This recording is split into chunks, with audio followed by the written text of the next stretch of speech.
58ஆம் சங்கீதம். தான் கெட்டுப்போகாதபடிக்கு அல்தஷ்கேத் என்னும் வாத்தியத்தில் வாசிக்க தாவீது பாடி ராகத் தலைவனுக்கு ஒப்புவித்த மிக்தாம் என்னும் சங்கீதம்.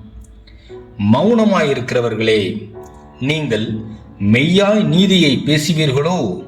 மனுபுத்திரரே, நியாயமாய் தீர்ப்பு செய்வீர்களோ? மனதார நியாயக்கேடு செய்கிறீர்கள்.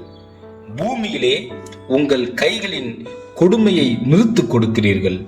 துன்மார்க்கர் கற்பத்தில் உற்பவித்தது முதல் பேதலிக்கிறார்கள்.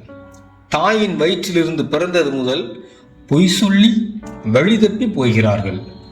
சர்ப்பத்தின் விஷத்திற்கு ஒப்பான விஷம் அவர்களில் இருக்கிறது. பாம்பாட்டிகள் வினோதமாய் ஊதினாலும் அவர்கள் ஊதும் சத்தத்துக்கு செவிகொடாதபடிக்கு தன் காதை அடைக்கிற செவிட்டு விரியனை போல் இருக்கிறார்கள்.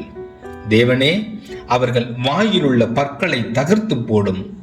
கர்த்தாவே, பால சிங்கங்களின் கடவாய் பற்களை நொறுக்கி போடும். கடந்தோடுகிற தண்ணீரை போல் அவர்கள் கழிந்து போகட்டும். அவன் தன் அம்புகளை தொடுக்கும் போது அவைகள் சின்ன பின்னமாய் போக கடவது. கரைந்து போகிற நத்தையை போல் ஒழிந்து போவார்களாக. ஸ்திரீயின் முதுரா பிண்டத்தை போல் சூரியனை காணாதிருப்பார்களாக.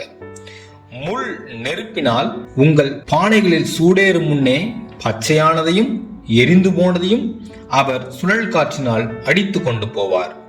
பழிவாங்குதலை நீதிமான் காணும்போது மகிழுவான். அவன் தன் பாதங்களை துன்மார்க்கருடைய இரத்தத்திலே கழுவுவான்.